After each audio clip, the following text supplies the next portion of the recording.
একটা প্রশ্ন আমি বলে দিই, কারণ জরুরি মাসলা, সেটা হচ্ছে কুরবানির গোশত কি 3 ভাগ করতে হবে?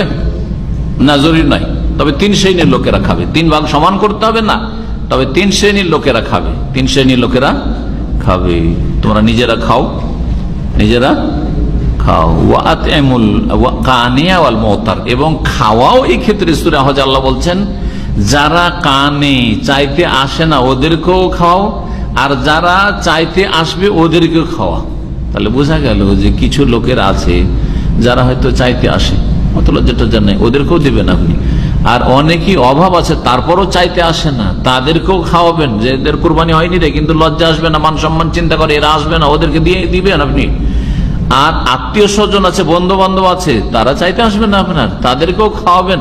জি, মুসলিম সমাজে যাতে করে সম্প্রীতি ভালোবাসা বৃদ্ধি পায় এই জন্য। তাহলে নিজেরা খাবেন, আত্মীয় স্বজন বন্ধু বান্ধবকে খাওয়াবেন, আর গরিব অভাবী 2 শ্রেণীর, যারা চায় আর যারা চাই না। ভিক্ষুক হইলেও খাওয়াবেন, আর ভিক্ষুক না হইলেও লজ্জায়, বরং ওরাই বেশি হকদার যারা চাইতে আসে না কিন্তু তাদের অভাব রয়েছে।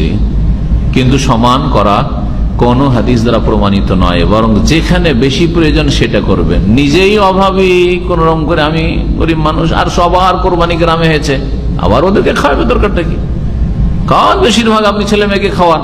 জি না, আমার কোনো অভাব নেই, আলহামদুলিল্লাহ, ডেইলি গোস্ত খাচ্ছে, গ্রামে অধিকাংশ লোকের কোরবানি না, বেশিটাই গরিব মিসকিনকে খাওয়াই দেন। আমার বংশ খুব বড়, বন্ধু মহল খুব বড়, আত্মীয় স্বজনের মহলটা খুব বড়, হ্যাঁ, অনেক কুটুম রয়েছে, সুতরাং ওদেরকে বেশি খাওয়ান। একদিনে কোরবানি গোস্ত খাওয়াই শেষ করে দিলেন সব বন্ধু বান্ধব আত্মীয় স্বজনকে, কোনো দোষের কথা নাই, কম বেশি করা যাবে। সুতরাং এই 3 ভাগ করার তরিকাটা যা আছে, এটা সুন্নতি কোনো তরিকা নাই, ভুল তরিকা। জি, সুবহানাকাল্লাহুম্মা ওয়া বিহামদিকা আশহাদু আল্লা ইলাহা ইল্লা আনতা আস্তাগফিরুকা ওয়া আতুবু ইলাইক।